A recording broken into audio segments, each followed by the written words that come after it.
Hi boys and girls. Today our story is A Sick Day for Amos McGee. It was written by Philip C. Steed and illustrated by Aaron E. Steed, and it won a Caldecott Medal for the illustrations. And I also want to thank Andrew Schimmel, who gave me my very own copy of this book because it is one of my favorites.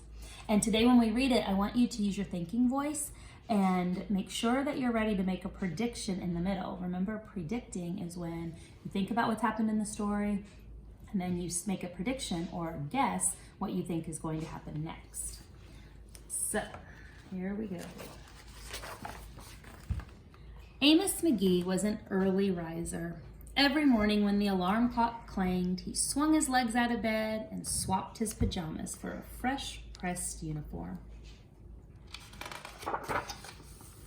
He would wind his watch and set a pot of water to boil, saying to the sugar bowl, "A spoonful for my oatmeal, please, and 2 for my teacup." Belly full and ready for the workday, he'd amble out the door. Every day, Amos waited for the number 5 bus.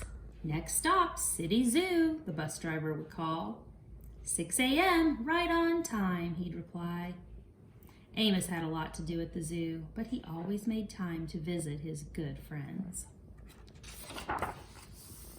He would play chess with the elephant, who thought and thought before making a move. Run races with Tortoise, who never ever lost. Sit quietly with the penguin, who was very, very shy. And lend a handkerchief to the rhinoceros, who always had a runny nose. And at sunset, read stories to the owl, who was afraid of the dark. One day, Amos awoke with the sniffles, and the sneezes, and the chills. He swung his achy legs out of bed, curled them back again, and said, "Ugh, I don't think I'll be going to work today." Meanwhile, at the zoo, the animals waited for their friend. The elephant arranged his pawns and polished his castles. The tortoise stretched his legs and limbered up. The penguin sat patiently all by himself. The rhinoceros worried that his allergies were worsening. And the owl perched atop a tall stack of storybooks, scratching his head with concern. "Where is Amos?" the animals wondered. Look at these pictures.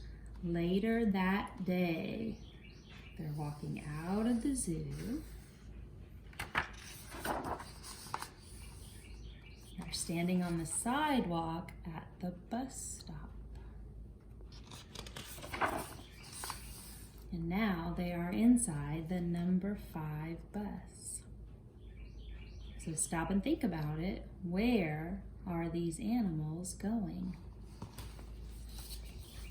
So now I'm going to stop, and there's a seesaw activity where you need to predict where you think the animals are going. And then we'll make another link for you to click on and listen to the rest of the story. See you soon.